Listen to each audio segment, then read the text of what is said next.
Okay, so I'm going to do a bit of a financial talk. I've had several people at work, you know, these two blokes in particular they've been single. They've had no child support, no blooming, you know, any funny payments.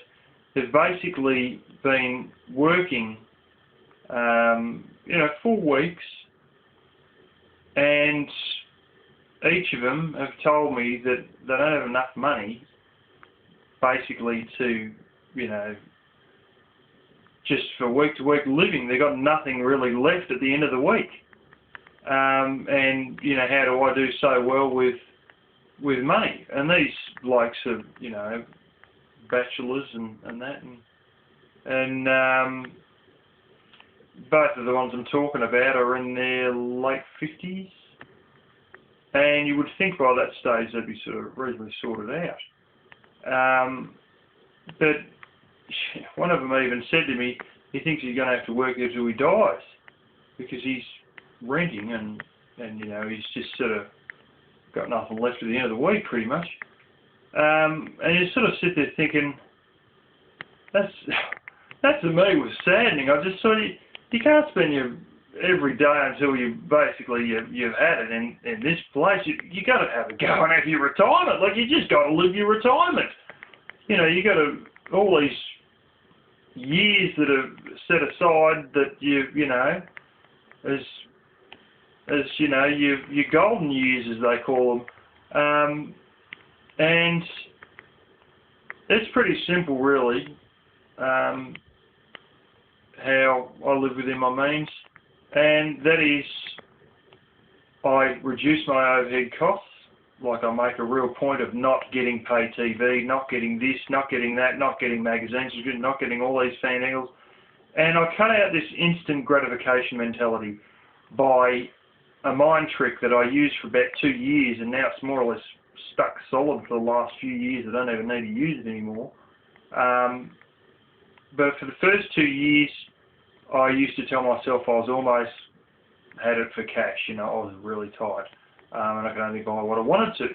Now I go to a supermarket and I would actually like to get a few other things, like maybe some lollies or chocolate or something, you know, nice sauce or something a bit different that I haven't tried maybe, or, you know, just something that's a bit of a treat or whatever.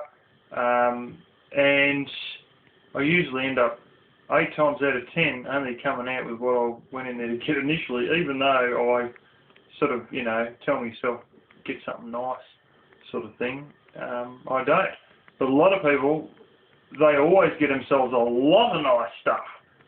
They don't go in there and just get the basics, you know, the bread and the in my case, potatoes. You know, I know the US uses a lot of corn, but over here we're more wheat-based, and I have a bit of wheat, but I try not to drown myself in it. So I had a lot of potatoes and a bit of rice. And, you know, I sort of, I don't have a trouble because I don't go buying a whole stack of fancy food every time I go in there. I may get 1 or 2 nice things, but that's only 2 times out of 10 I'll do that. And these other blokes, you know, they'll go in, they'll get everything, they'll buy flaming top-notch beer and this and that, and they coming out with bloomin' any fandangle thing that takes their fancy, you know. And that's just when they're going grocery shopping. And then, you know, you start applying that to the rest of your life. Next thing, you got pay TV connected. You know, some people got a gym subscription that they never flaming use. Then they got bloomin', you know, the newspaper every day and a couple of things. All these costs, even though it's only minute things, all your subscriptions and your pay TV, they are all overhead costs. They're overheads. Anything that's sort of ongoing sort of a thing, that can sink you. And so can this instant gratification mentality of just going in and your eyes are going like saucers and you go, oh, one of these, one of those, one of those. And then they sort of get to the end of the week and go, bloody hell, I've got nothing left. I can barely even afford to put, you know, petrol in my car. And I'm not joking. That's a lot of people sort of, you know, gritting their teeth about how much petrol they got in the tank because they're stupid enough to go and spend it on some fandangle bloomin' expensive strawberry cream chocolate raspberry flaming blueberry mixed dessert thing that's, you know, and quite honestly I haven't, you know, I'm not a dessert person really, but it's sort of, it's your overheads, which means your ongoings, even things like magazine subscriptions, and especially frittering it away on little things. A lunch, you pay for lunch at work every day. All those sort of things amount to big costs. But if you get basic carbohydrates, you know, in the US's case, corn, but here, you know, it's sort of wheat or potatoes or rice, and then your basic greens, and then you get a bit of meat, which in my case, I actually have sheep meat that we slaughter ourselves. I bet you're not surprised that we slaughter our own meat. After seeing the rabbit video, you wouldn't be. And yeah, you know, between buying a few greens, I sometimes look at these greens and go, I want $4 for that cabbage. Jeez, I can stick that where it fits. And, you know, I sort of eat a lot of potatoes generally. But if you just get your greens, your carbohydrates and your meat, and then just buy, you know, basic sauce, your ketchup, maybe a bit of mayonnaise, salt, pepper. We get these herb mix things that you can get here that are, you know, anything from blooming Moroccan seasoning to, you know, chili to pepper steak to lemon and pepper flavour, all these sort of little things. You can get those very cheap here.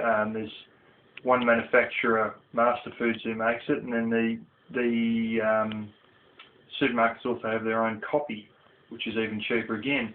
And, you know, with a bit of cheap condiments and then just your base foods, you're not eating blooming, you know, smoked ham and you know, fandangle this is and that's covered in some other thing followed by some fancy dessert with cream and multi-flavoured whatevers.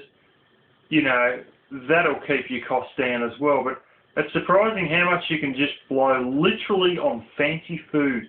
And if you're going, okay, I'm going to reduce my overheads, but, you know, knock out all the stupid things I don't need, all these extra magazine subscriptions that I only flick through and then fling them on the couch anyway. You know, if you sort of get rid of that gym membership that you only ever use, you know, flaming less than once a month, and just sort of try and cut out all the extra fandangles, you know, and sort of,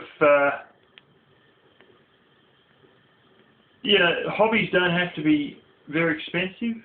I mean, you're probably paying very little. You probably pay a lot less than I am for the internet, and I spend a lot of time on the internet, which sort of, you know, and other people can spend their nose in books, and some people, like old people, spend hours in the garden.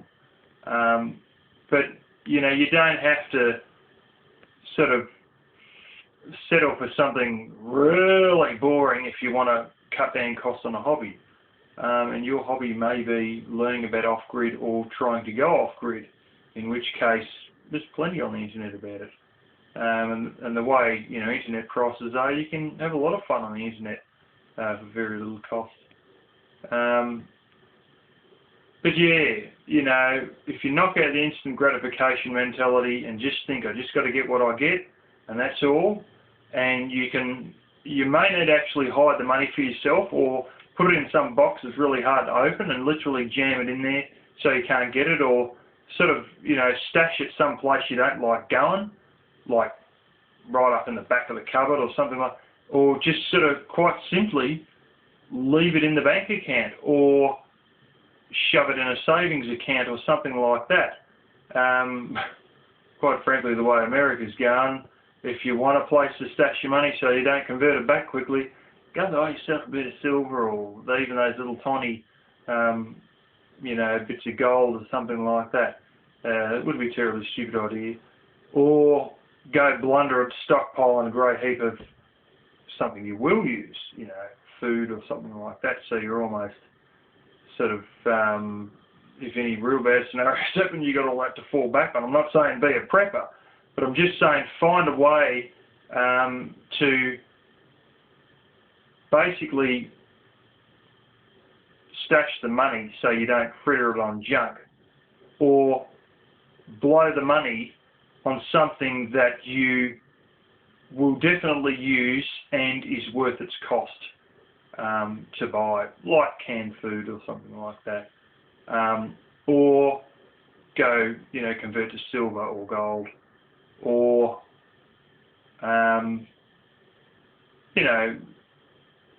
do something which sort of doesn't mean you just get a chance to fritter away on blooming soft drink and chips and fancy foods and rubbish. But that's it in a nutshell. You just got to stop googling your eyes, and if you don't go looking at all this stuff they got for sale, you probably won't be tempted to buy. But so many people, they're just absolutely weak as pigs to their temptations, and that's it. You need a bit of willpower. And then, you can make big purchases, like I bought the car I got, the propane one you've seen there. I bought that not on propane, and it cost me $9,000 I paid in cash. There you go. So, yeah, it's definitely doable, but you've just got to break this instant gratification mentality. And if you can't live without getting every little fandangle you want, you got to look at yourself as a person. If you can't live without all those little fandangle, you really do have to look at yourself as a person. If you can't live without all the latest dribble, because you may find that you got a big hole inside. But anyway, I'll leave that at that.